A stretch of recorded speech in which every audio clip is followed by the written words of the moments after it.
Bismillahirrahmanirrahim. Subhanaka la ilma lana illa ma 'allamtana innaka antal alimul hakim. Assalamualaikum warahmatullahi wabarakatuh. Alhamdulillahi rabbil alamin, Ar-Rahmanir Rahim, Maliki Yawmiddin, Al-Qail fi muhkami kitabihil mubin, wa laqad yassarna al-Qur'ana lidh-dhikri fahal min muddakir. Thumma ja'alnaka 'ala syari'atin min al-amri fattabi'ha wa la tattabi' ahwa'a alladhina la ya'lamun. أشهد أن لا إله إلا الله وحده لا شريك له، له الخلق كله وله الأمر كله وله الحكم وإليه ترجعون. وأشهد أن نبينا محمدا عبد الله ورسوله وحبيبه وخليله، بعثه بين يدي الساعة بشيرا ونذيرا وداعيا إلى الله بإذنه وسراجا منيرا، فبلغ الرسالة وأدى الأمانة ونصح الأمة وكشف الغمة، فصلى الله عليه وعلى آله وصحبه وسلم تسليما كثيرا.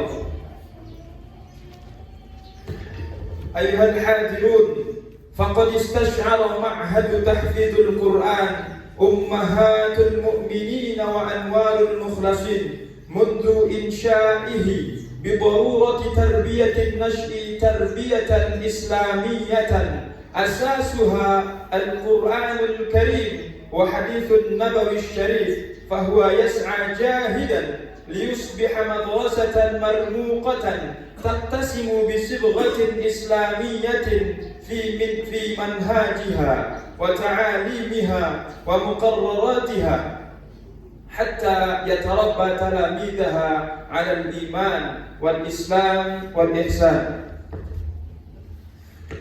سماحة علمائنا المحترمين وفضيلة المشايخ معتظمين، para alim, para ulama, para kiai, wa nakhussu khususan bidhikri ihtiraman wa ta'ziman al-mukarram al-karim ibnul karim Kiai Haji Ahmad bin Romo Kiai Haji Ahmad Mukhlisun, alladhi naqulu min aqsal qalbi wal fuadi sam'an wa ta'atan wa hubban wa shawqa, والذي نرجو في دعائه وبركاته ومنفعة علمه، آمين يا رب العالمين. صاحب الفضيلة خادم المعهد الأستاذ جعفر محمد، مدرسة تحفيظ القرآن أمهات المؤمنين وأنوار المخلصين، كرمرجا بukit Bener Meriah Aceh. علماؤنا الكرام، رئاسة مدير المعاهد في هذه الجزيرة، يعني جزيرة أجه، الذي نرجو في دعائهم وبركاتهم ومنفعة علمهم، آمين يا رب العالمين. صاحب السعادة جميع الأساتذة والخريجين معهد دار المخلصين Kerinci Secang Magelang Jawa Tengah, wa awliya'i talamid wal hadirin azzakumullahu jami'an. Yang berbahagia khatimin, para wisudawan dan seluruh wali santri dan seluruh hadirin, seluruh santri Pondok Pesantren Tahfidzul Quran Anwarul Mukhlasin. Hadirin rahimakumullah, alaina wa alaikum. Mari bersama kita panjatkan rasa syukur kehadirat Allah Rabbal Alamin atas limpahan rahmat, hidayah dan inayahnya, sehingga pada kesempatan yang barokah ini kita dapat berkumpul, bermuajahah dan bermujalasah tanpa ada halangan dan rintangan suatu apapun. Alhamdulillah Rabbil Alamin. Selama hembusan angin yang berhembus, bergelimang mengharumi dan riang gembira, Bersama itu pula tercipta syair-syair indah terbalut dengan nada penuh pesona. Terucap syahdu, lantunan merdu, solawat serta salam terus menerus yang tiada hentinya. Kepada beliau yang tutur katanya lembut syahdu penyejuk jiwa, dialah kekasih kita Nabiullah Nabi Muhammad sallallahu alaihi wasallam. Mudah-mudahan kita tergolong menjadi umatnya yang mendapat syafaatul uzmanya kelak pada hari kiamat. Amin ya rabbal alamin. Ayuhal mustami'un al-kiram, hadirin yang mulia, perkenankan kami di sini sebagai pembawa acara akan membacakan susunan acara yang berlangsung pada kesempatan yang barakah ini. Hadirin yang dirahmati Allah Subhanahu wa taala, acara Haflatut Tasyakkur wal Ikhtitam Ahad tanggal 15 Januari 2023 Masehi atau bertepatan pada tanggal 22 Jumadil Akhir 1444 Hijriah. Adapun acara yang pertama, pembukaan, dilanjutkan dengan pembacaan ayat suci Al-Qur'anul Karim. Kemudian acara yang ketiga, lantunan solawat burdah, solawat badar. Adapun acara yang keempat, sambutan. Dilanjutkan dengan acara yang kelima, prosesi penyematan musyahadah hifzil Quran. Dan acara yang keenam, mau'izatul hasanah dan doa. Dan acara yang terakhir adalah penutup. Hadirin yang dimuliakan Allah Subhanahu wa taala, adapun acara yang pertama adalah pembukaan. Untuk mengawali acara kita pada pagi yang barakah ini, marilah kita buka dengan Ummul Kitab biridwa'illahi ta'ala wa li syafa'ati Rasulillah sallallahu alaihi wasallam wa bi karamati awliyaillah. Al-Fatihah.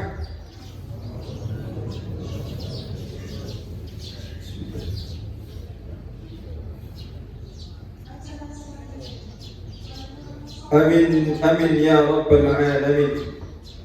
Adapun acara yang kedua, pembacaan ayat suci Al-Qur'anul Karim yang akan dibacakan oleh Ananda Harfianto, yang akan membacakan surat Al-Isra dari ayat 9 sampai dengan ayat 13. Kepada yang bertugas kami perkenankan.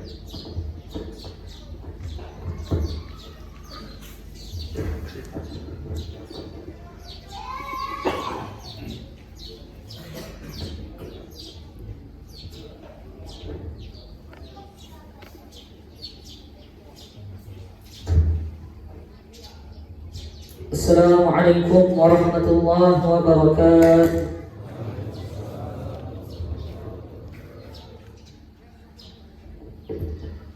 A'udzu billahi minasy syaithanir rajim.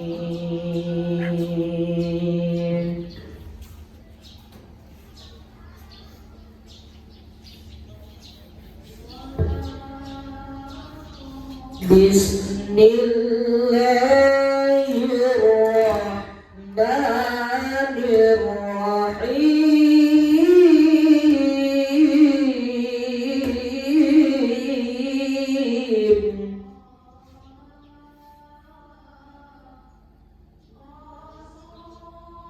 Inna hadzal Qur'ana lillati hiya aqwam wa yubashshirul mu'minina alladhina ya'maluna as-salihat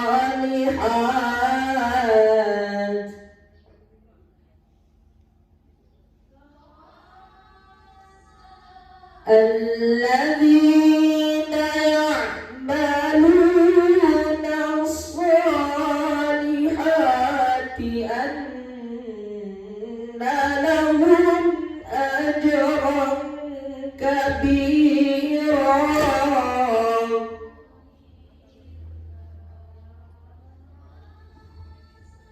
وأن الذين لا يؤمنون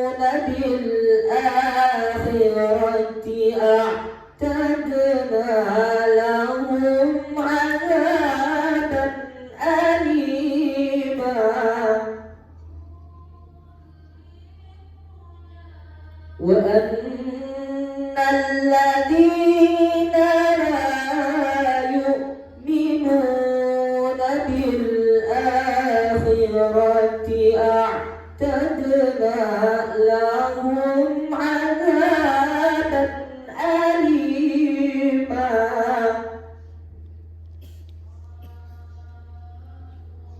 ويدعو الإنسان بالشر دعاءه بالخير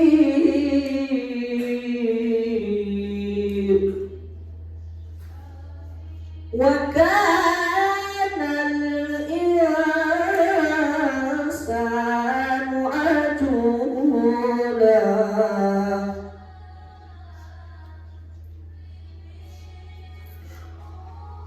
ويدعو الإنسان بالشر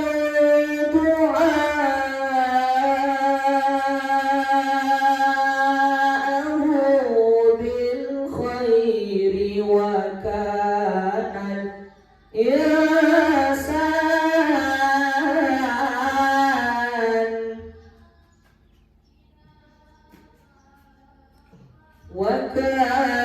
الإنسان عجولا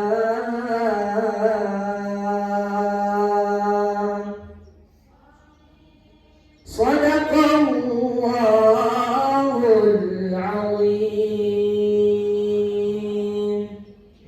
السلام عليكم ورحمة الله وبركاته.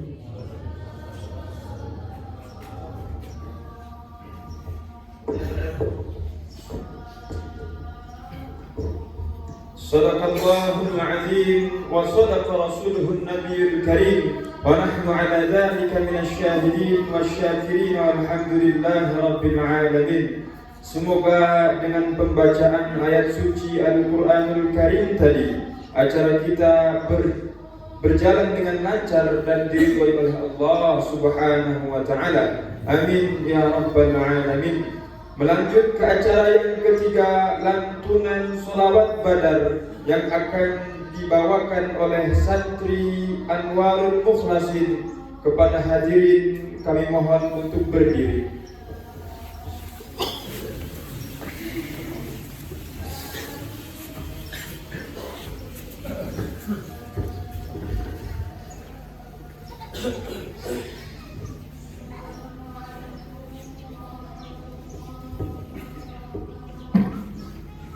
Assalamualaikum warahmatullahi wabarakatuh.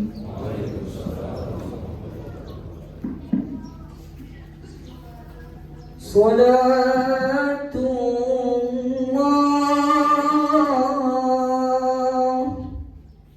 Salamullah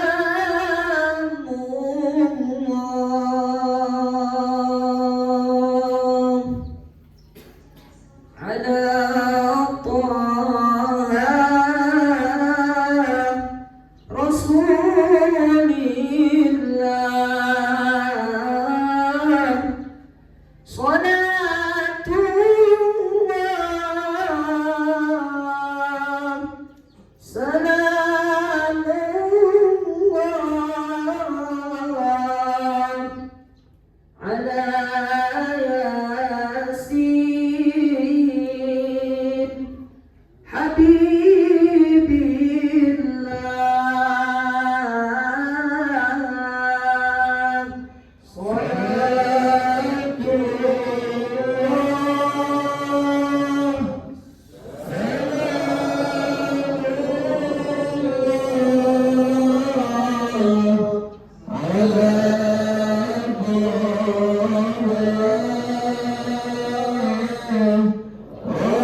رسول الله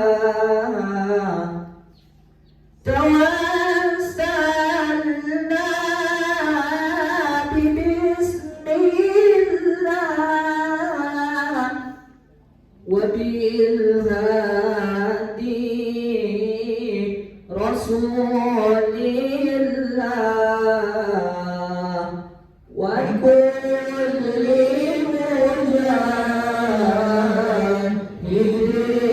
مجاهد لله بأهل البدر يا الله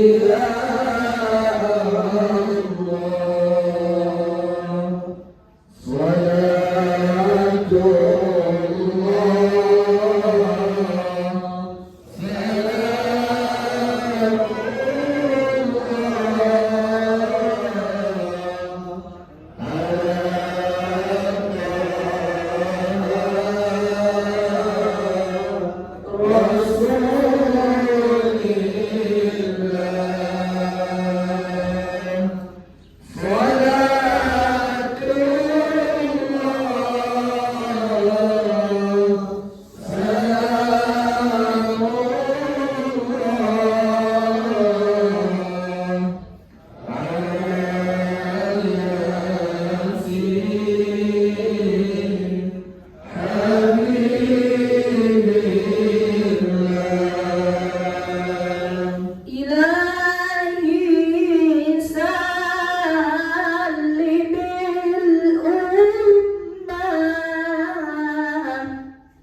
من الآفات والنقمة إلهي سلم الأمة من الآفات والنقمة ومن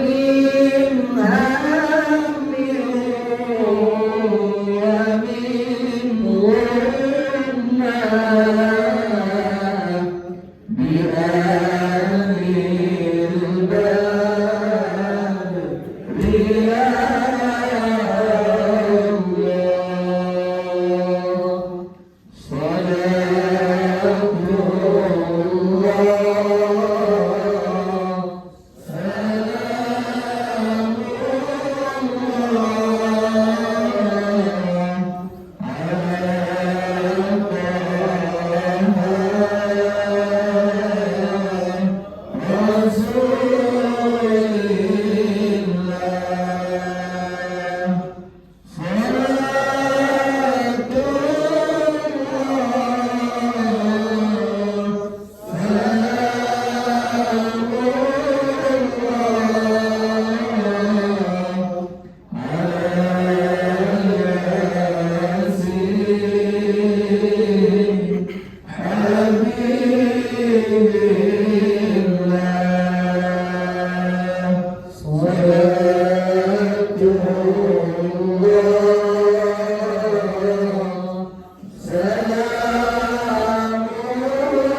Assalamualaikum warahmatullahi wabarakatuh.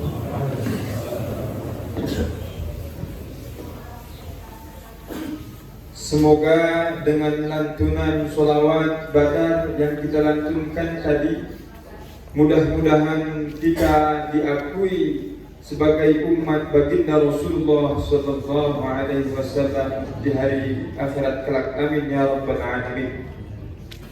Adapun acara yang keempat, sambutan yang akan disampaikan oleh Khadimul Ma'had Al-Ustaz Ja'far Muhammad kepada Al-Mukarram. Waktu dan tempat kami silahkan.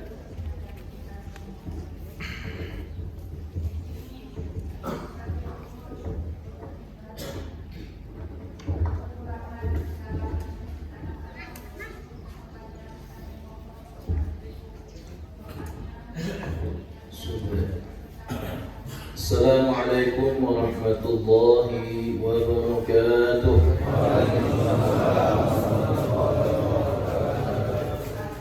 Bismillah, alhamdulillah, salatu wassalamu ala rasulillah wa ala alihi wa sahbihi wa mawala. Faqad qala Allah Ta'ala fi kitabihil karim, أعوذ بالله من الشيطان الرجيم ولقد يسرنا القرآن للذكر فهل من مدكر. صدق الله العظيم.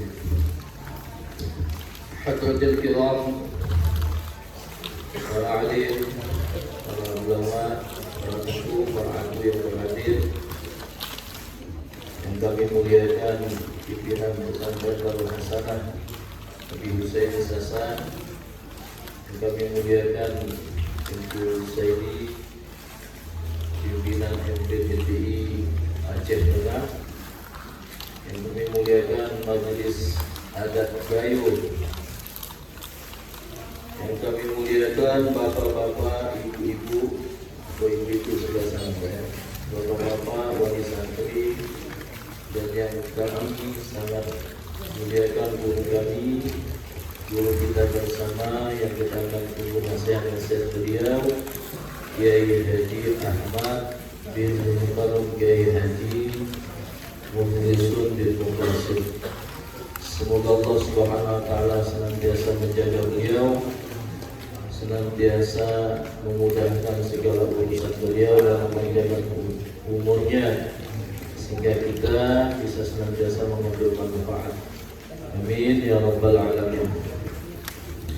Bapak-bapak, wali santri yang sama-sama kita mengharap ridha Allah Subhanahu wa Ta'ala, puji serta syukur kita panjatkan kehadirat Allah Subhanahu wa Ta'ala, yang mana pagi menjelang siang ini Allah kumpulkan kembali kita di pesantren kita tercinta dalam rangka memenuhi undangan kami, jadi untuk beramah-tamah dengan guru kami langsung yang datang dari Magelang. Jadi alhamdulillah beliau ini adalah putra ketiga daripada guru kita, Kiai Mukhlisun bin Mukhlisin, Pondok Pesantren Dakwah Maksud Hidup Darul Mukhlasin, Payaman, Magelang. Jadi alhamdulillah kami belajar di Pondok Magelang itu kurang lebih 10 tahun, langsung dididik oleh Kiai Mukhlisun, dan beliau hari ini sudah wafat. Kita doakan bersama, kami pun minta Al-Fatihah dengan semua, supaya Allah Subhanahu wa Ta'ala terima amal beliau, Allah tinggikan derajatnya di sisi Allah Subhanahu wa Ta'ala. Ila hadratin Nabi Mustafa Habibina Syafi'ina Zafirina Maulana Muhammad sallallahu alaihi wasallam, khususan ila Syekhina wa Murabina Syekh Mukhlisun bin Mukhlisin. Lahumul Fatihah. A'udzu billahi minasy syaithanir rajim. Bismillahirrahmanirrahim. Alhamdulillahi rabbil alamin. Ar-Rahmanir Rahim. Maliki yaumiddin. Iyyaka na'budu wa iyyaka nasta'in. Ihdinas siratal mustaqim. Shiratal ladzina an'amta 'alaihim ghairil maghdubi 'alaihim waladdallin. Alhamdulillah kami ucapkan terima kasih. Semoga bacaan Fatihah kita diterima oleh Allah Subhanahu wa Ta'ala, yang menjadikan derajat beliau ditinggikan di sisinya. Amin ya rabbal. Pertama-tama kami akan sedikit laporan, guys. Ini alhamdulillah pesantren kita ini berdiri tahun 2013. 2013 kita mulai merintis. Waktu itu santri pertama 5 orang,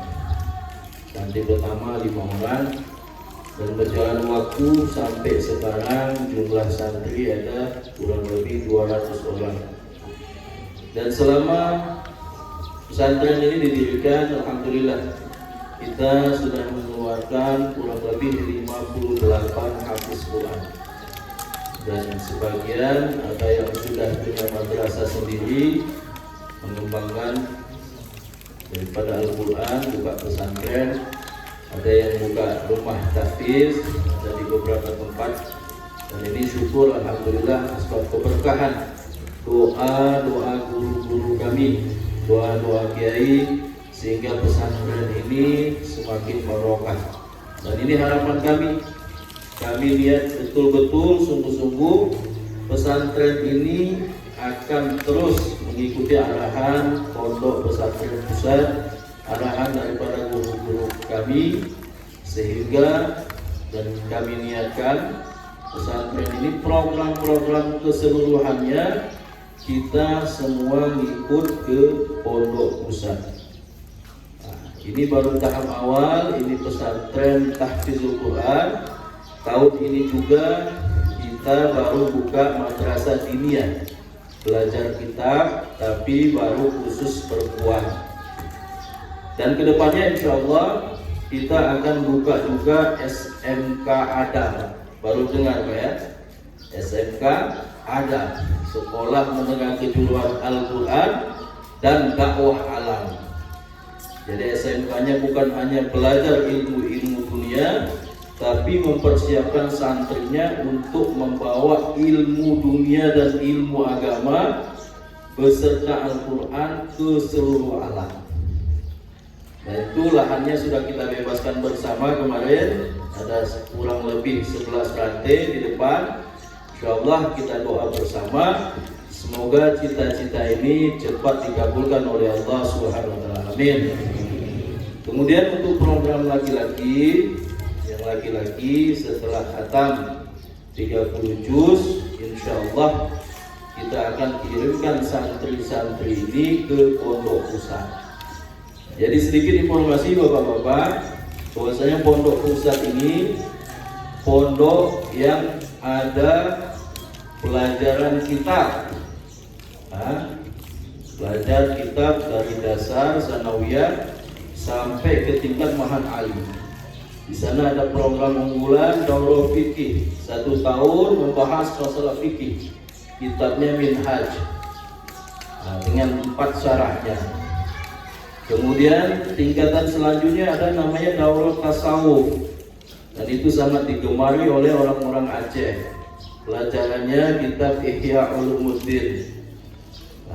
Kemudian tingkat yang terakhir dan ke-8 itu namanya daurah hadis. Kita belajar kutubus sittah, Bukhari, Muslim, Abu Daud, Nasa'i dan lain-lain.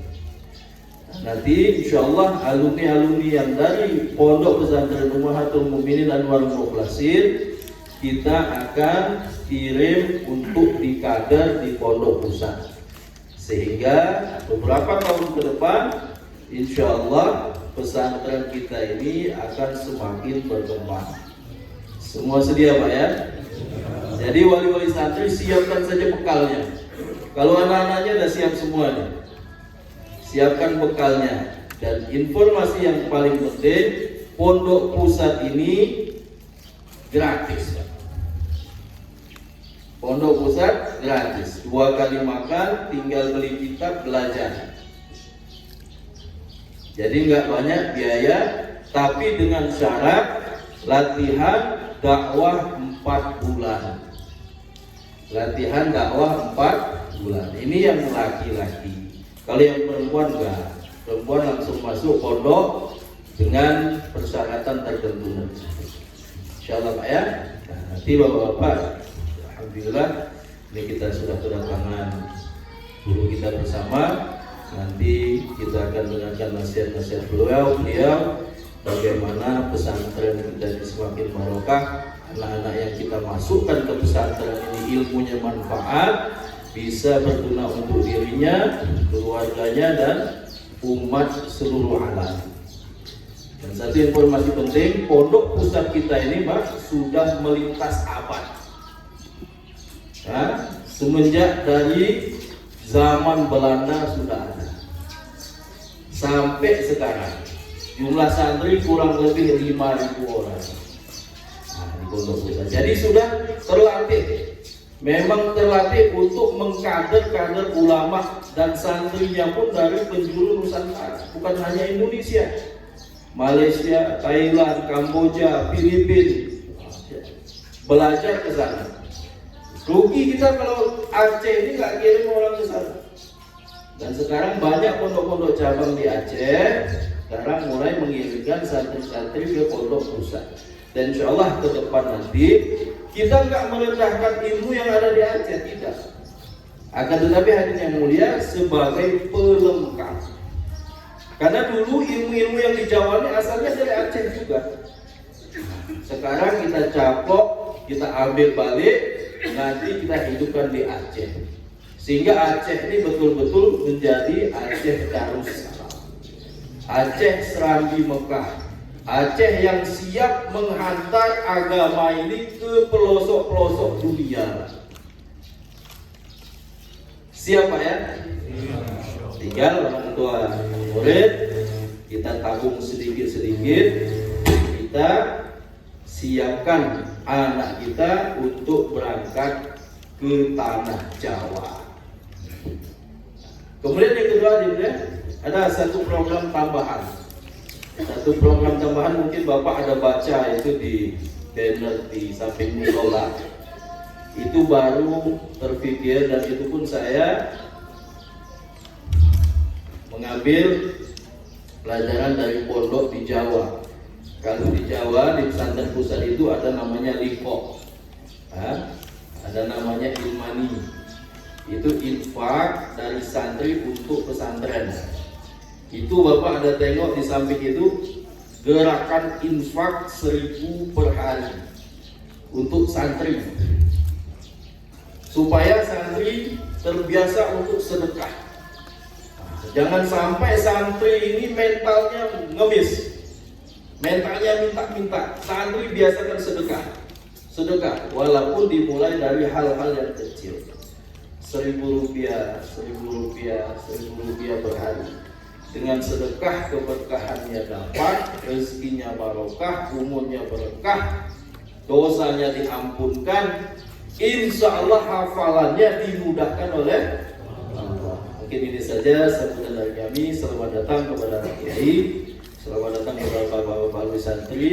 Semoga acara kita hari ini menambah barokah, kita dikumpulkan oleh Allah di dunia, dan mudah-mudahan nanti kita dikumpulkan bersama orang-orang soleh di dalam surganya Allah Subhanahu wa taala. Amin ya rabbal alamin. Billahi taufiq wal hidayah. Assalamualaikum warahmatullahi wabarakatuh. Alhamdulillahirabbil alamin. Terima kasih kami ucapkan kepada Al-Mukarram Al-Ustaz Ja'far Muhammad. Semoga Allah Subhanahu wa taala melapangkan rezekinya dan memberikan kesehatan kepada beliau. Amin ya rabbal alamin. Hadirin yang dimuliakan Allah Subhanahu wa taala, adapun acara yang kelima adalah prosesi penyematan musyahadah hifdzul Quran angkatan ke-6 Pondok Pesantren Tahfidzul Quran Anwarul Mukhlasin Karangrejo Bukit Bener Meriah. Kepada Al-Mukarram Kiai Haji Ahmad, kami mohon kesediaannya untuk memberikan piagam hifdzul Quran.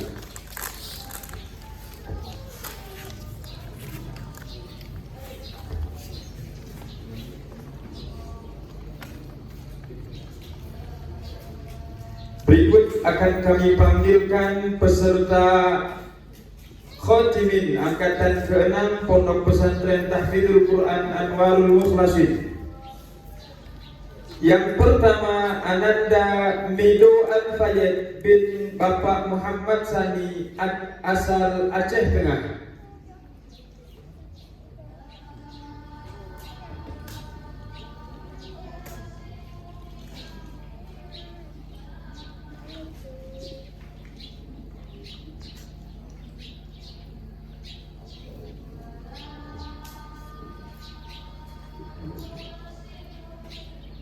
Alhamdulillah peserta ini sudah khatam 30 juz 1 kali duduk.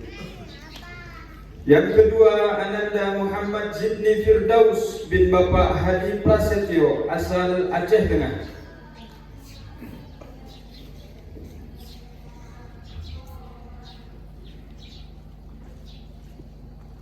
Begitu juga alhamdulillah sudah khatam 30 juz 1 kali duduk.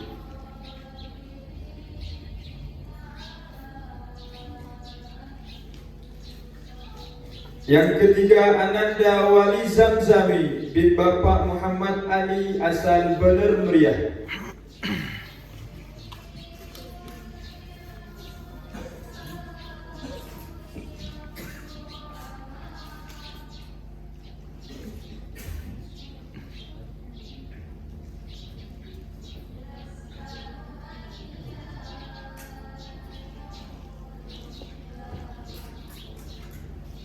Yang keempat, Ananda Muhammad Arsy Abian Riyadi bin Bapak Abdi Taruna Satria asal Medan.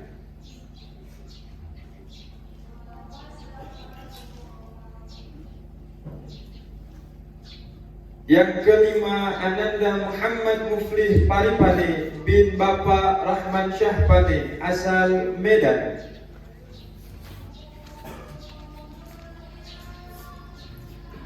Yang keenam, Ananda Sa'adin bin Bapak Tarmizi asal Aceh Tengah.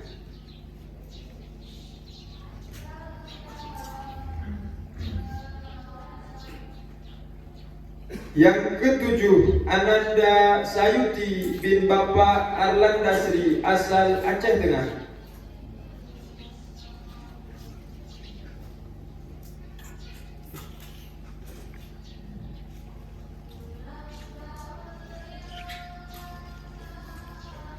Yang kedelapan, Ananda Halfianto Siregar bin Bapak Autar asal Aceh Tengah.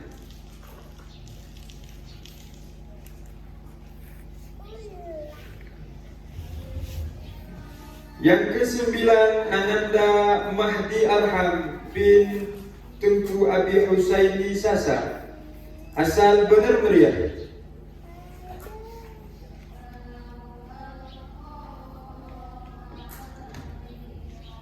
Dan yang terakhir, Ananda Ahmad Mudelinge bin Bapak Sudirman asal Bener Meriah.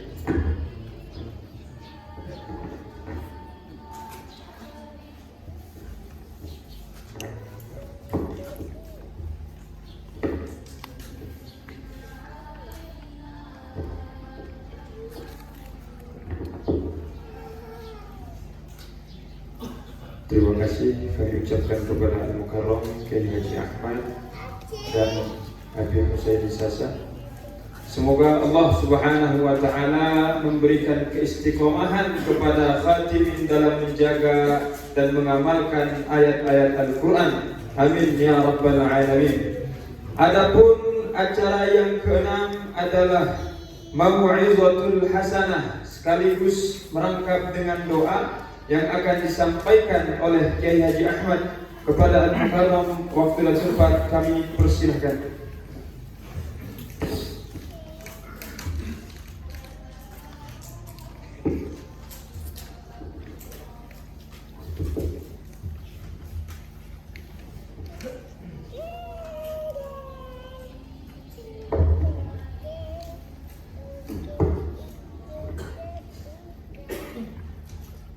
Assalamualaikum warahmatullahi wabarakatuh.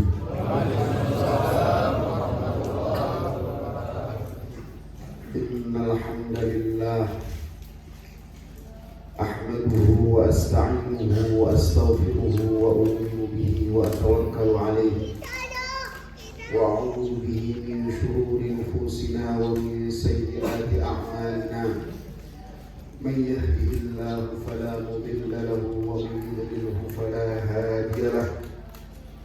أشهد أن لا إله إلا الله وحده لا شريك له وأشهد أن سيدنا محمدا عبده ورسوله sallallahu alaihi wa ala alihi wa sahbihi wa baraka wa sallama tasliman katsiran katsiran.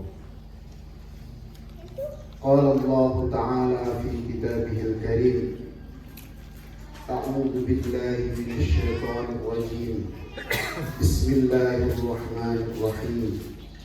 Wal 'asri innal insana lafi khusr illa alladziina aamanu wa 'amilus shalihati wa tawassaw bil haqqi wa tawassaw bis sabr. Wa qala an-nabiy sallallahu alaihi wasallam, man yuridillahu bihi khairan yufaqqihhu fid-din wa innama ana qasimun wallahu mu'ti, atau kama qala Rasulullah sallallahu alaihi wasallam.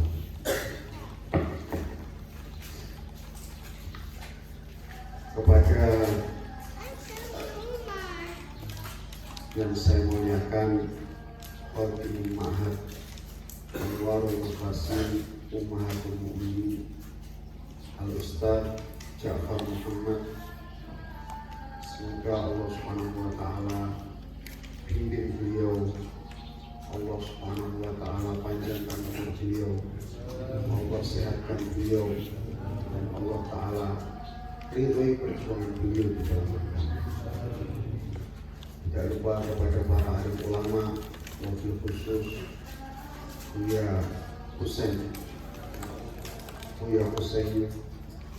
pengasuh pondok pesantren Darul Hasan, dan segenap ulama-ulama, para tokoh-tokoh masyarakat yang hadir, begitu juga kepada seluruh hadirin yang semoga dimuliakan oleh Allah Subhanahu wa Ta'ala. Lagi dan lagi kita bersyukur kehadirat Allah, di mana Allah Subhanahu wa Ta'ala masih memberikan banyak sekali kenikmatan kepada kita. Wabil khusus kita bisa punya hubungan yang baik, punya sesambungan yang baik dengan pesantren. Kita bisa mondokkan anak kita di pesantren, kita bisa ikut nyumbang pesantren, kita bisa duduk di majelisnya pesantren. Ini merupakan bagian nikmat yang besar yang Allah Subhanahu wa Ta'ala berikan kepada kita.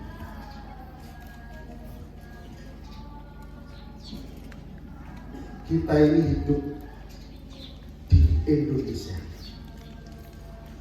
di mana sejarah Indonesia ini pernah dijajah oleh orang luar, oleh penjajah lebih dari 350 tahun.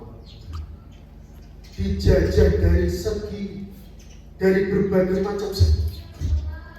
Ekonominya dijajah, moralnya dijajah, agamanya dijajah, karakteristiknya dijajah, halorohnya, peradabannya dijajah.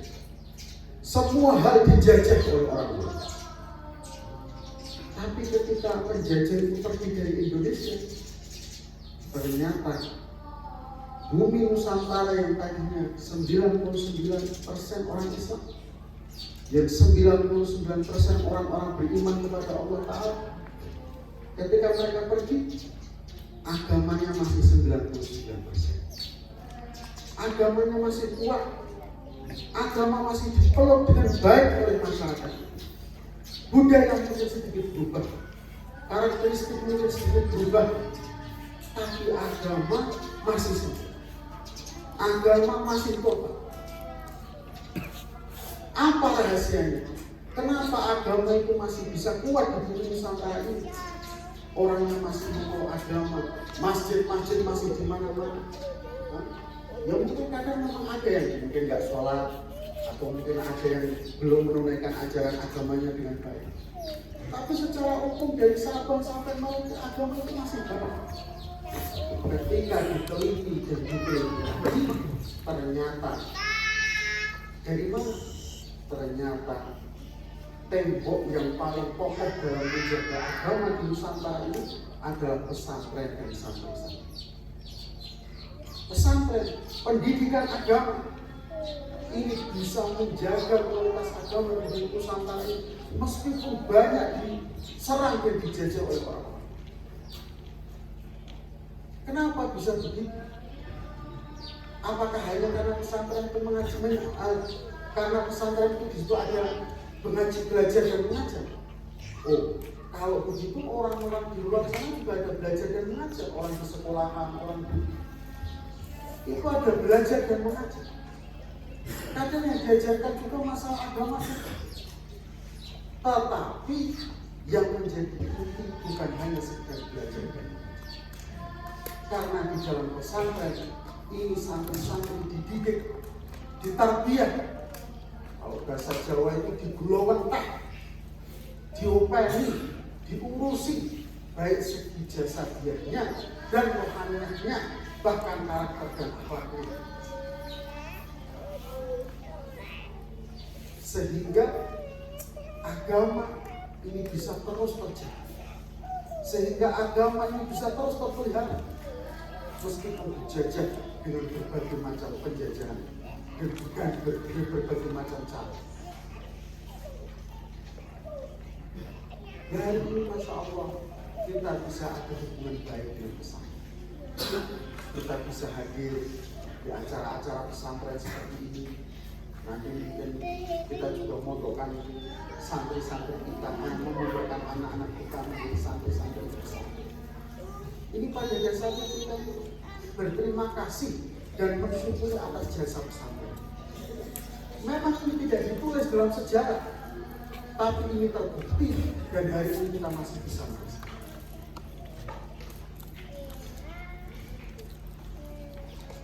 Bapak hadirin dimuliakan oleh Allah Subhanahu wa Ta'ala, ada 3 perkara yang kalau kamu ingin untuk menghancurkan satu generasi, kamu hancurkan 3 perkara. Yang pertama apa? Yang pertama, kamu hancurkan perempuan. Kamu hancurkan ibu-ibunya. Di mana ibu dijauhkan dari anak-anaknya untuk mendidik. Seorang ibu itu seharusnya dia menjadi pendidik yang pertama. Awal madrasah sekolah yang pertama itu adalah seorang ibu. Tapi hari ini ibu-ibu itu dijauhkan dari anak. Ibu sibuk bekerja di luar rumah, kemudian anaknya dititipkan kepada pembantu dan anaknya dididik karakternya oleh pembantu. Ibu disibukkan oleh anak-anaknya meniti karir dan lain sebagainya. Yang ngurusi pembantu, yang ngurusi orang lain, sehingga anak itu dia lupa siapa sebenarnya yang mencontohkan karakter kepada. Ini banyak sekarang terjadi. Kemudian nanti akan munculkan generasi seperti apa? Generasi yang tidak mengenal jasa orang tua, generasi yang berani kepada orang tua, generasi yang durhaka kepada orang tua, generasi yang tidak mengerti apa itu makna perjuangan. Tidak ada yang bisa menerangkan kalau seorang ayah dia keluar dari rumahnya mencari nafkah, mencari uang untuk menghidupi anaknya. Tapi karena ibu ini tidak menjelaskan tentang arti itu semua, maka anak ini nggak tahu apa. Tahunya cuma minta saja. Bahkan sampai besar, nanti dia tahunya cuma masalah minta saja. Dia nuntut ini. Dia nggak berpikir bagaimana cara membalas kepada orang. Kenapa? Karena madrasah yang pertama sudah. Makanya penting bagi kita ini, di samping kita ini mencari nafkah dengan betul, kita ini juga mendidik anak istri kita. Istri kita itu juga harus dididik. Bukan hanya anak saja yang perlu dididik, tapi istri kita yang nanti akan mendidik anak-anak kita itu juga harus kita didik. Ajari dia pelajaran yang baik, contoh kepada dia contoh yang baik. Karena anak itu tidak akan menjadi soleh, tidak akan menjadi anak yang baik kalau ibunya sendiri tidak baik. dipondokkan di pesantren dengan kurikulum yang luar biasa, disuruh menghafal Al-Quran, disuruh mempelajari kitab kuning. Tapi bapak ibunya di rumah nonton sinetron atau sholatnya nggak dijaga. Nanti yang ini akan berakibat, akan berefek kepada anaknya yang di pondok. Jadi pondok ini begini, gurunya sama, pelajarannya sama, kurikulumnya sama, tempatnya sama, tidurnya waktunya sama, makannya sama, kamar mandinya sama. Tapi ada orang dia berhasil dalam belajar di pesantren, ada orang tidak berhasil dalam belajar di pesantren. Kenapa? Karena kirimannya dari rumah beda-beda. Ada santri dikirim dari rumah, ini bukan kiriman duit Pak. Kalau kiriman duit itu jelas beda-beda ya. Bukan kiriman wesel, bukan kiriman rekening, bukan.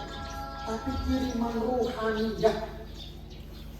Bapaknya yang di rumah, dia jaga sholat dengan sungguh-sungguh, dia mencari rezeki dengan istri yang halal, dia mendapatkan uang dengan cara yang baik, dia tidak pernah berbuat buruk kepada tetangganya, tidak pernah memutus silaturahmi dengan orang lain. Maka kebaikan amal-amal ini akan terkirim kepada anak-anaknya di pesantren. Dia jaga zikir dia jaga baca Al-Quran dia jaga keluar masuk dia. Ini amal yang baik ini akan kembali kepada anak-anak di pesantren, sehingga anaknya mudah untuk menghafal Al-Quran, anaknya mudah untuk mengikuti tata tertib di pesantren. Kenapa bisa begitu? Karena amalan orang tuanya baik. Tapi kadang ada kurikulumnya sama, pelajarannya sama, Qurannya sama, gurunya sama. Yang satu anaknya mudah menghafal Al-Quran, yang satu anaknya nggak mudah menghafal Al-Quran. Yang satu anaknya suruh tertib mengikuti peraturan pondok itu mudah, yang satu sulit untuk mengikuti peraturan pondok. Maunya itu nakal terus. Kenapa? Oh ternyata kiriman dari orang tua di rumah beda. Amalannya apa? Nonton sinetron tiap hari. Amalannya suka menyakiti tetangganya. Amalannya dia nggak jaga sholat, subuhannya pondok terus, umpamanya begini. Ini nanti juga akan berefek kepada siapa? Berefek kepada anaknya. Maka penting sekali peran orang tua dalam memondokkan anaknya itu di mana? Yang memang peran pesantren juga besar. Jadi dua-duanya itu harus berkolaborasi, harus bersatu untuk mewujudkan anak yang berkualitas, anak yang berhasil secara rohaninya, berhasil juga secara kurikulum. Paham Pak ya?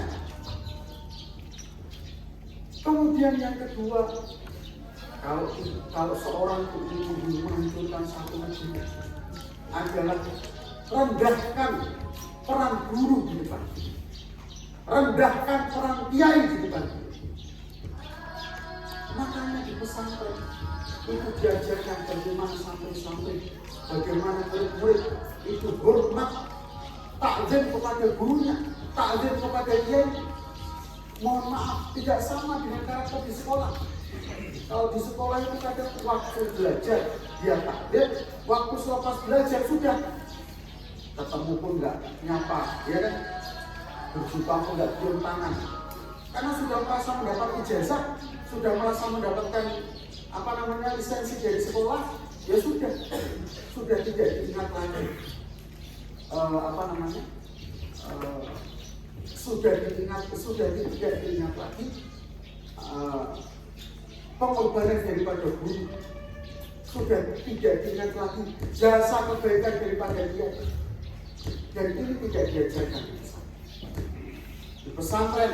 Seorang santri dia diajar bagaimana dia belajar ilmu agama dengan betul, dengan cara yang betul, dengan manhaj atau jalan yang betul. Ahlus sunnah wal jamaah. Kalau kita di Indonesia dengan mazhab Syafi'i, dengan tauhidnya Asy'ari Maturidi, tasawufnya Ghazali, Junaid dan lain sebagainya. Diajari pelajaran yang betul dan diajari adab yang betul. Bagaimana adab kepada mushaf Al-Quran, bagaimana adab kepada kitab-kitab. Kitab jangan diletakkan di bawah, jangan sampai kaki memanjang kepada kitab. Al-Quran dicium, dipeluk. Ini adab-adab yang diajarkan jamaah. Bagaimana juga seorang santri, dia tidak lupa kepada gurunya, tidak lupa hormat kepada gurunya, senantiasa membacakan Fatihah kepada gurunya ketika mau belajar, senantiasa membacakan kebaikan kepada gurunya. Ada hubungan batin antara murid dengan siapa? Guru. Sehingga murid itu menjadi murid yang berkualitas, murid yang senantiasa terbimbing. Karena apa? Karena ada hubungan rohani dengan siapa? Saya mau cerita.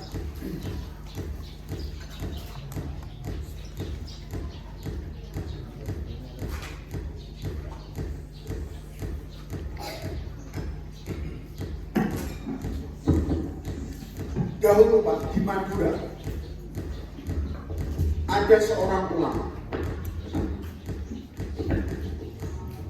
Ulama ini besar, luar biasa. Sampai dia ulama luar biasa. Alimnya soal ilmu luar biasa. Kepandaian beliau dalam urusan fikih luar biasa. Beliau tidak hanya sekedar ulama, wali juga. Keramatnya juga luar biasa. Bahkan kata murid beliau itu ada yang mengatakan, saya lihat Syekh ini alimnya seperti Ibnu Hajar, saking alim. Keramatnya seperti Syekh Abdul Qadir Al-Jilani, saking banyaknya dan seringnya beliau tampak keramat. Satu ketika ulama ini beliau naik Birman. Tahu Birman Pak ya? Birman itu dokar kalau bahasa Jawa. Apa? Birman tahu ya? Yang ditarik pakai kuda, gerobak yang ditarik pakai. Karena zaman itu belum ada mobil.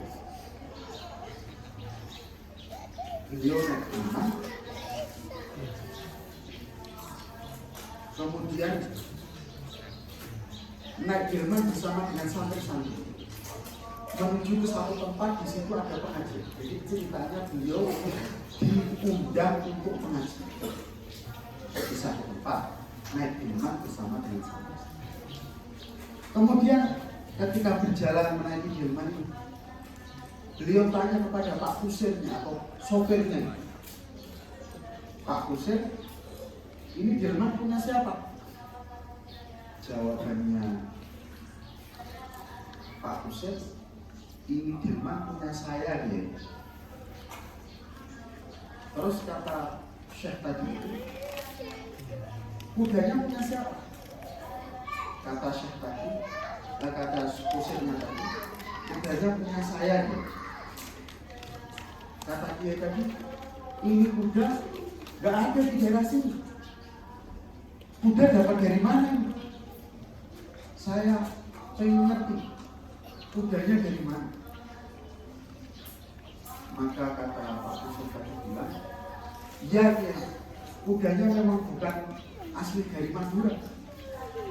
Kudanya ini saya beli dari Pulau Sumbar, dari Pulau Bima. Kudanya saya beli dari Pulau Bima. Maka Syekh tadi itu beliau langsung turun dari Birman. Beliau turun. Santrinya kaget. Ya kenapa turun? Ini kita belum sampai ke tempat tujuan. Belum saatnya turun. Kalau sudah turun, mari naik ke Birman lagi, kita lanjutkan perjalanan. Kata Syekh, enggak, saya enggak mau turun. Ini jauh, perjalanan masih jauh, harus naik Birman lagi. Kata Syekh tadi, saya enggak mau naik lagi. Kenapa? Ditanya terus, belum mau jawab tadi. Akhirnya ditanya. Akhirnya belum mau jawab. Saya tadi tanya sama Pak Kusir, dapat kuda dari mana? Akhirnya dia jawab, kuda itu dia dapatkan dari Sumbawa. Saya teringat dengan guru saya yang dari Sumbawa. Saya takut kalau kuda ini dulu keturunan dari kudanya guru saya. Atau saya takut kalau dulu anak keturunan dari guru saya, anak cucunya itu pernah naik kuda ini, maka tidak ada hukumnya bagi saya untuk naik kuda ini karena kuda ini pernah dipakai oleh anak keturunan guru saya. Begitu adabnya, begitu hormatnya seorang murid kepada gurunya. Bukan malah sekarang, Masya Allah, ada guru nempelin murid, gurunya dilaporkan ke polisi. Iya Pak? Ada nggak Pak zaman sekarang? Aneh zaman sekarang itu. Orang mau dididik dengan pendidikan yang baik, yang mungkin memukul itu tidak baik, kita setuju. Tapi juga nggak dilaporkan polisi juga. Ini murid dipukul nggak terima, lapor sama siapa? Lapor sama polisi. Akhirnya guru nggak berani didik. Ini paling beda dengan pendidikan orang-orang zaman dahulu. Beda dengan orang-orang zaman dahulu, di mana mereka memasrahkan anak mereka, murid pasrah betul-betul kepada gurunya, mau diapakan saja, dididik dengan seperti apa saja, dia mau. Yang ini kemudian membentuk karakter yang luar biasa sehingga menjadi murid yang betul-betul teguh memegang ajaran gurunya. Bahkan ketika penjajah pun datang, bahkan ketika digoda dengan keduniaan, dia tidak akan berubah, dia tidak akan goyah. Kenapa? Karena dia punya hubungan yang baik dengan gurunya, dia hormat. Ini diajarkan di mana Pak? Diajarkan di pesantren.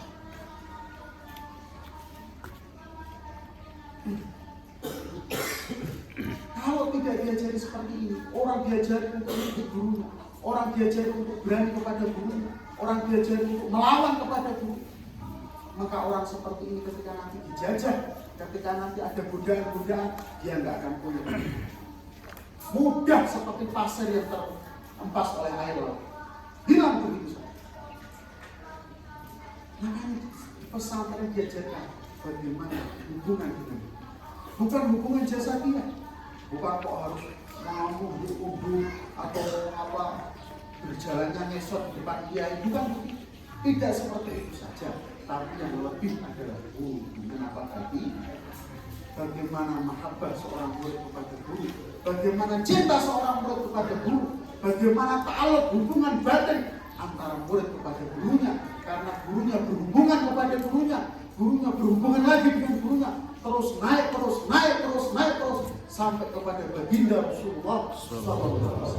Murid dia kuat imannya, dia teguh pendiriannya. Kenapa? Karena dia bersambung dengan baginda Rasulullah SAW. Dia dibina, dibimbing oleh baginda Rasulullah SAW. Ini pesannya. Mohon maaf kalau di sekolah saya nggak tahu nyambungnya kemana. Meskipun ya saya nggak mengatakan supaya ujian, tapi urusan rohaninya yang nyambung kepada Rasulullah ya orang-orang pesantren. Makanya kita ini harus jaga betul-betul pesantren kita. Kita support betul-betul pesantren kita. Kalau ada pesantren belajar ilmu agama, kita harus kuatkan, kita harus dukung, karena pesantren itu ada hubungannya dengan Rasul. Kalau di sini Pak Ja'far dia berhubungan dengan gurunya, Romo Kiai Ahmad Mukhlisun, Romo Kiai Ahmad Mansur berhubungan dengan gurunya, Syekh Yasin bin Isa Al-Fadani, Syekh Muhammad bin Alawi Al-Maliki, Syekh Muhammad berhubungan dengan gurunya, Syekh Alawi Abbas Al-Maliki, kemudian naik lagi kepada Abbas Al-Maliki, naik lagi kepada Abdul Aziz Al-Maliki, terus naik terus sampai kepada baginda Rasulullah. Ada silsilahnya, ada sanadnya, jelas jalurnya. Ini adalah ilmu di pesan.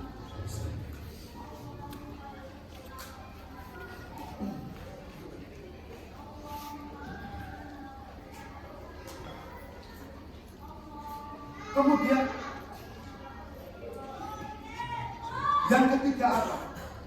Yang akan dirusak oleh musuh-musuh Allah Ta'ala sehingga satu negeri, satu bangsa ini kehilangan karakternya, kehilangan jati diri. Yang dirusak adalah hubungan orang-orangnya dengan orang-orang terdahulu. Isqatul qudwah, dihilangkan tokoh-tokoh panutan, dibutakan dari tokoh-tokoh panutan. Dia tidak punya tokoh-tokoh panutan, tidak punya pegangan hidup, tidak ada orang yang menjadi pegangan hidupnya. Dia tidak ada idola kecuali artis-artis, pemain-pemain bola, orang-orang yang agamanya tidak jelas, orang-orang yang kedekatannya kepada Allah Ta'ala tidak jelas. Itu dijadikan tokoh, dijadikan panutan, dijadikan imam. Kita lihat sekarang orang-orang zaman sekarang mengidolakan orang-orang yang tidak menyembah Allah Ta'ala, mengidolakan orang-orang yang tidak taat kepada Allah Ta'ala. Penyanyi, artis, ya kan? Anak-anak muda kita sekarang coba, kamu manut sama siapa? Kamu idolanya siapa? Dia nggak kenal dengan Rasulullah, katanya dia orang Islam. Dia tidak menjadikan Rasulullah sebagai panutan dia. Dia tidak ngerti bagaimana dulu nenek moyangnya memperjuangkan agama, membela negara, mempersatukan bangsa, berjuang dengan ilmu agama, berjuang dengan melawan penjajah dan lain sebagainya. Gak ada. Ada orang zaman kita sekarang ini mengidolakan Sayyidina Abu Bakar, mengidolakan Sayyidina Khalid bin Walid, jenderal terbaik sepanjang masa, perang gak pernah kalah. Mereka gak kenal dengan siapa Sayyidina Khalid bin Walid. Mereka tidak kenal dengan Khalifatul Umar, Al-Khalifah Umar bin Khattab, seorang khalifah yang adil. Keadilannya, kebijaksanaannya, membuat seluruh negeri yang ada di bawah kekuasaannya hidup dengan damai dan makmur. Keadilan begitu ditegakkan. Umar bin Abdul Aziz, keturunannya juga khalifah yang adil, bisa membuat negaranya menjadi negara yang makmur. Bahkan diceritakan antara serigala dengan kambing ini makan dalam satu tempat. Seharusnya serigala makan kambing, seharusnya serigala memburu kambing, tapi karena kebaikan para khalifah waktu itu, kambing pun merasa aman, serigala pun gak makan kambing. Apa ada zaman sekarang kok kambing gak dimakan oleh serigala? Kambing gak diburu oleh siapa? Karena mereka merasa aman, mereka merasa adil. Hari ini Masya Allah berbeda. Kita dihilangkan idola, kita dijauhkan dari kudwah kita, dari mentor kita. Kita nggak kenal dengan orang-orang baik, nggak kenal dengan para wali-wali Allah Ta'ala. Anak-anak muda sekarang tahu dia Syabdul Qadir Al-Jilani. Anak-anak muda sekarang dia tahu dengan Buya Mudawali Al-Khalid. Nggak tahu. Tahunya dia malah pemain-pemain luar, pemain bola dari luar, ya. Apa itu? Messi, ya, atau siapa itu? Itulah. Hari ini kita dijauh. Padahal hubungan satu generasi dengan orang-orang yang sudah meninggal ini penting sekali untuk menguatkan hati. Makanya dalam satu doa disebutkan dalam Al-Quran, Rabbana ighfir lana dzunubana wa li ikhwanina alladziina sabaquna bil iman. Wahai Allah, ampunilah dosa kami dan dosa orang-orang yang telah mendahului kami dalam iman. Wala taj'al fi qulubina ghillah, dan jangan kau berikan di dalam hati kami kebencian, rasa tidak suka kepada orang-orang yang terdahulu yang telah hidup. Kita itu disuruh mendoakan orang-orang terdahulu. Makanya di pesantren-pesantren kita diajarkan bagaimana seperti tadi, Masya Allah, dibacakan Fatihah kepada Romo Kiai, dibacakan Fatihah kepada orang-orang terdahulu. Kadang kirim surat Yasin kepada mereka, kadang kirim amalan-amalan khatam Al-Quran kepada mereka. Supaya apa? Supaya ada hubungan hati antara kita dengan orang-orang terdahulu. Supaya kita bisa melihat bagaimana mereka memperjuangkan agama. Supaya kita bisa melihat bagaimana dulu mereka menghidupkan agama. Para sahabat, mereka telah pergi ke seluruh pelosok bumi ini untuk menyampaikan agama, untuk menghidupkan agama, untuk menyampaikan kalimat la ilaha illallah. Hari ini kita tidak pernah bikin hubungan dengan mereka. Hari ini kita tidak pernah sambung dengan mereka. Hari ini kita tidak pernah membaca sejarah mereka. Sehingga kita kehilangan pimpinan, kita kehilangan sosok yang bisa menjadi panutan. Kita tidak mengidolakan sahabat, kita tidak mengidolakan orang-orang soleh. Kita mengidolakan orang-orang yang tidak benar. Kita mengidolakan orang-orang yang tidak berjuang agama. Kita mengidolakan orang-orang, bahkan mengidolakan orang yang menentang agama. Inilah Bapak hadirin yang dimuliakan oleh Allah.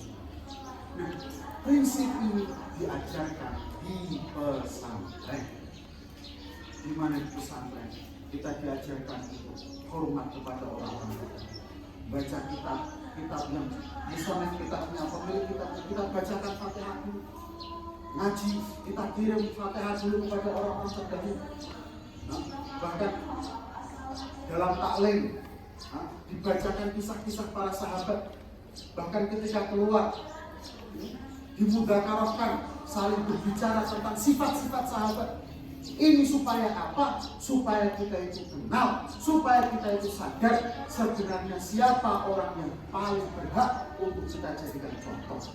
Supaya kita sadar siapakah orang yang seharusnya menjadi contoh kita, menjadi orang yang kita ikuti, menjadi orang yang kita sandari. Yaitu mereka adalah orang-orang terdahulu, para sahabat, para orang-orang saleh yang mereka telah menggunakan harta diri mereka, waktu mereka untuk menghidupkan agama, memperjuangkan agama, sehingga agama ini bisa kita rasakan.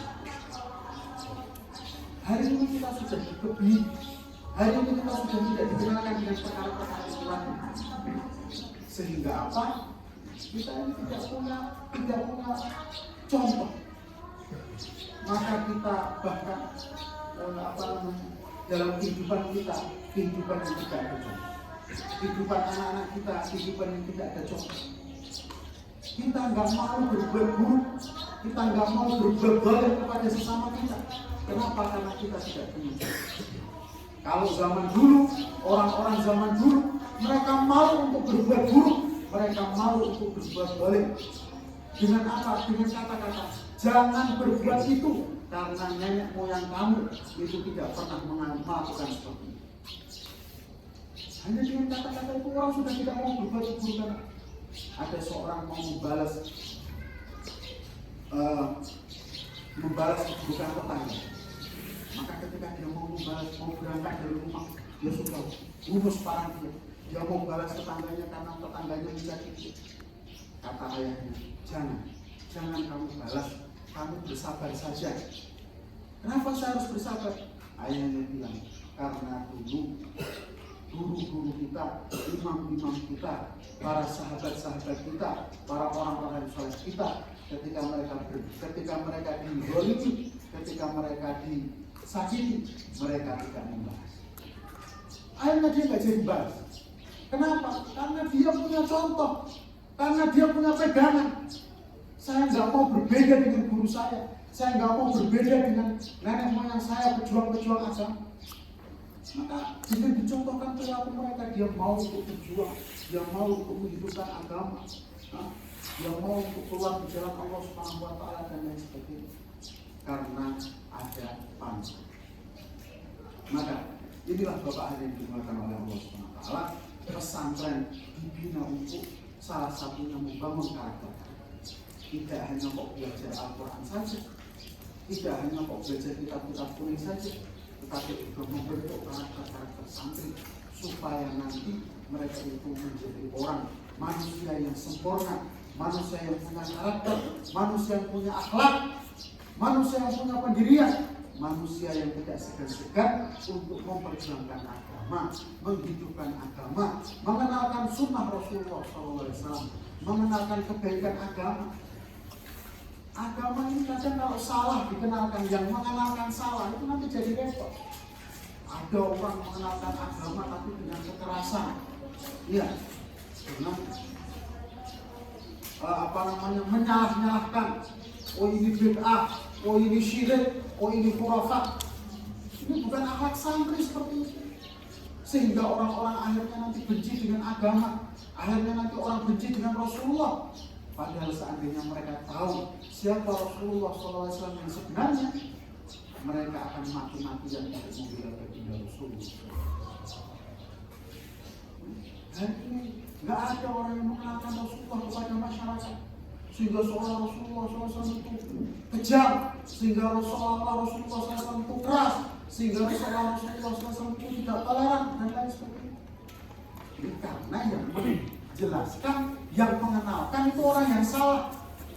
Tapi kalau yang mengenalkan itu orang yang benar, Rasulullah SAW adalah sosok yang sempurna, baik dari segi zahir dan batinnya, perangainya dan akhlaknya, semuanya Rasulullah SAW sempurna, menjadikan semua hati terlena kepada. Wa ahsanu minka lam tara qattu 'ainun wa ajmalu minka lam talidin nisaa. Dalam satu syair Rasulullah SAW, wa ahsanu minka, wahai Rasulullah, yang lebih indah daripada engkau, yang lebih baik daripada engkau. Lam tara qattu 'ainun, tidak pernah ada mata yang pernah melihat, tidak ada satu pasang mata pun yang pernah melihat yang lebih indah daripada Rasulullah SAW. Gak ada. Rasulullah SAW itu adalah puncak dalam keindahan. Mata Rasulullah adalah mata yang paling indah, mulut Rasulullah adalah mulut yang paling indah, wajah Rasulullah adalah wajah yang paling indah. Kok bisa orang itu benci dengan Rasulullah? Salah siapa? Salah orang yang mengenalkan Rasul. Bukan salah Rasulullah. Mereka mengenalkan seolah Rasulullah SAW itu keras, haus darah dan lain sebagainya. Enggak. Rasulullah SAW budi pekertinya sempurna, berhak itu. Wa ajmalu minka lam talidin nisa'u, yang lebih indah, yang lebih cantik, yang lebih sempurna daripada engkau, tidak seorang perempuan pun pernah melahirkan. Gak ada seorang ibu pun, gak ada seorang perempuan pun yang pernah melahirkan seseorang yang lebih indah atau lebih baik daripada Rasulullah. Tapi hari ini mana mereka yang mengenalkan Rasulullah? Mengenalkan dengan gemis. Mereka mengaku kami menunjukkan sunnah Rasulullah, tapi menyalahkan orang, membid'ah-bid'ahkan orang Islam pun dikafirkan. Kan aneh. Ada orang mengenalkan akhlak Rasulullah, tapi dengan mengkafirkan orang lain. Budaya apa ini? Rasulullah SAW keindahannya luar biasa, paling berhak untuk dicintai, dan masing-masing dari kita bisa mengikuti Rasulullah SAW dengan bagian yang sama, dengan kesempatan yang sama. Masya Allah. Allahumma sholli ala sayyidina. Dahulu ada seorang kafir Quraisy, namanya Suhail bin Amr. Suhail bin Amr ini, dia adalah salah seorang delegasi perjanjian di Hudaybiyah. Satu ketika ceritanya Rasulullah SAW ingin berangkat ke Mekah. Waktu itu Mekah masih dikuasai oleh orang-orang kafir. Rasulullah SAW berangkat ke Mekah bukan untuk perang. Rasulullah SAW berangkat ke Mekah untuk menunaikan umrah. Sampai di perjalanan di satu tempat namanya Hudaybiyah, Rasulullah SAW ditahan, dilarang masuk oleh orang-orang kafir. Maka Rasulullah SAW menawarkan perjanjian yang kemudian perjanjian itu disebut dengan Sulh Hudaybiyah. Salah satu delegasi Sulh Hudaybiyah ini ada seorang Quraisy, kafir Quraisy namanya Suhail bin Amr. Suhail bin Amr membuat persyaratan dengan Rasulullah SAW. Yang persyaratan itu atau isi daripada perjanjian itu banyak merugikan orang-orang Islam. Orang kafir yang tertangkap oleh orang Islam maka wajib dikembalikan kepada orang kafir. Orang Islam yang tertangkap oleh orang kafir maka tidak boleh dikembalikan kepada orang Islam. Ini merugikan. Tapi Rasulullah SAW dengan kelembutan akhlaknya menerima daripada syarat. Akhirnya ditulis. Rasulullah SAW menyuruh sekretaris pribadinya, yaitu Sayyidina Ali bin Abi Thalib untuk menulis. Jadi Rasulullah nggak bisa baca tulis. Sayyidina Ali bisa baca, bisa tulis. Maka Sayyidina Ali disuruh tulis. Maka ditulis di sini. Ini perjanjian min Muhammadin Rasulullah sallallahu alaihi wasallam. Hada ahdun min Muhammadin Rasulullah sallallahu alaihi wasallam. Suhail tadi yang dari pihak Quraisy yang mengatakan, jangan tulis Muhammad Rasulullah, tulis Muhammad bin Abdullah. Kalau saya menerima Muhammad bin Rasulullah, pasti saya sudah terima. Saya nggak terima Muhammad bin Rasulullah. Maka jangan tulis Muhammad Rasulullah, tulis Muhammad bin Abdullah. Akhirnya Sayyidina Ali sudah terlanjur tulis Muhammad Rasulullah dengan akhlak baiknya beliau mengatakan, ya sudah Ali, kamu hapus tulisan Rasulullahnya kamu hapus. Sayyidina Ali nggak mau. Mana mungkin saya menghapus kata-kata Rasulullah dan engkau adalah sebenarnya utusan Allah Ta'ala. Maka Rasulullah SAW dengan kelembutan dengan akhlaknya yang sempurna, beliau mengambil kertas yang ada tulisannya. Beliau tanya, mana yang tulisannya Rasulullah? Akhirnya ditunjukkan ini, maka beliau sendiri yang menghapus tulisan Rasulullah. Sayyidina Ali nggak mau, nggak kuat. Akhirnya terjadilah Sulh Hudaybiyah, perjanjian yang kemudian perjanjian itu menjadikan Fathul Futuh, menjadikan penaklukan di mana-mana atas keberkahan Allah dan Rasulullah SAW. Singkat cerita, Suhail bin Amr ini kemudian masuk Islam. Dia masuk Islam dan dia menjadi orang yang paling cinta dengan Rasulullah SAW. Selepas dulunya dia menjadi orang yang paling memusuhi Rasulullah. Ketika Haji Wada itu sekitar 4 tahun atau 3 tahun selepas Sulh Hudaybiyah. Ketika Haji Wada, Rasulullah SAW berhaji. Kemudian kalau antum yang pernah haji, ini ada namanya tahallul. Tahallul itu cukur rambut. Jadi termasuk rangkaian haji yang dikerjakan oleh jemaah haji itu adalah mencukur apa? Rasulullah SAW mencukur rambutnya sampai habis, beliau gundul. Tahu siapa orang yang memperbutkan rambutnya Rasulullah yang jatuh itu? Yang memperbutkan rambut Rasulullah yang jatuh itu salah satunya adalah Suhail bin Amr tadi, yang dulu sangat membenci baginda Rasulullah. Dia bukan hanya mencintai Rasulullah dengan mulut saja, tapi dia cintai semuanya yang dari Rasulullah. Bahkan rambut Rasulullah yang jatuh karena tercukur pun dia ambil keberkahan dari rambut baginda Rasulullah. Ini akhlak Rasulullah. Dulu orang yang paling membenci Rasulullah, kemudian dia bisa berubah menjadi orang yang paling cinta kepada Rasulullah. Maka seharusnya kita ini menjadi delegasi Rasulullah SAW.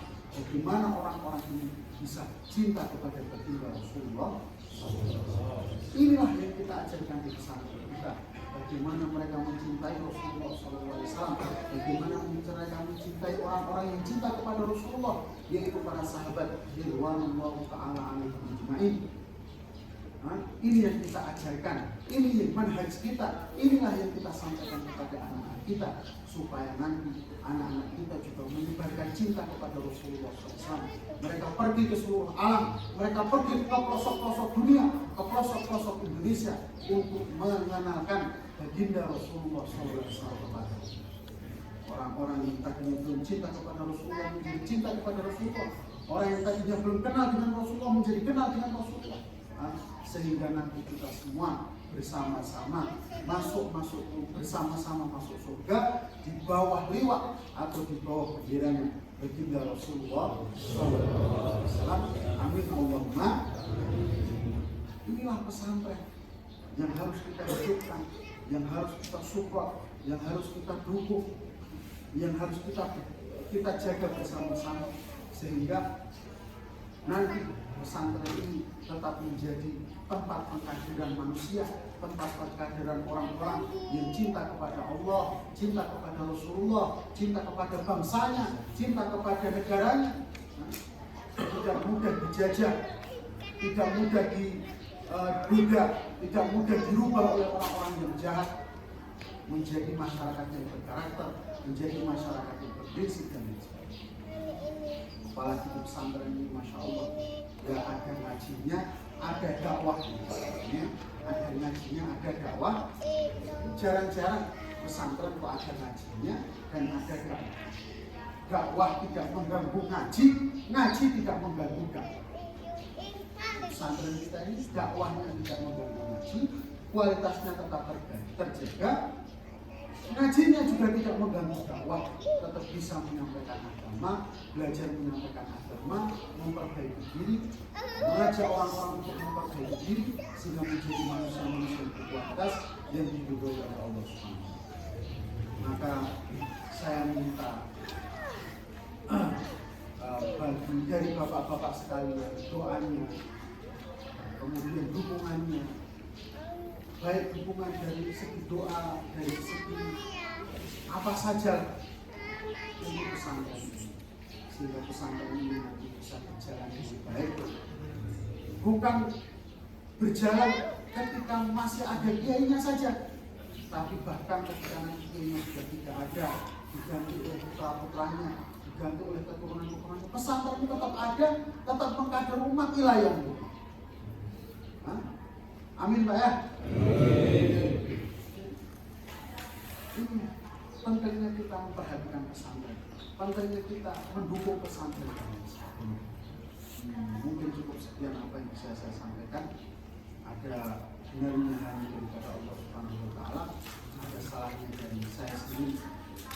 Apa yang saya sampaikan semoga bermanfaat. Dan mohon maaf kalau ada kesalahan. Saya tidak ada niat mau merendahkan yang lain. Saya tidak ada keinginan atau maksud untuk merendahkan yang lain. Kalau memang ada salahnya saya mohon maaf. Semoga Allah Ta'ala berikan kita semua, Allah berikan keberkahan kepada kita semua, Allah Subhanahu wa Ta'ala berikan keberkahan kepada kita semua, Allah berikan kita semua dari keburukan, baik yang zahir dan yang batin, baik yang dari dalam ataupun dari luar, sehingga kita kembali kepada Allah Subhanahu wa Ta'ala dalam keadaan qalbun salim, dalam keadaan hati yang lurus, hati yang tepat, hati yang diridhoi oleh Allah Subhanahu wa Ta'ala. Wallahu muwaffiq ila aqwamit thoriq. Assalamualaikum warahmatullahi wabarakatuh. Waalaikumsalam warahmatullahi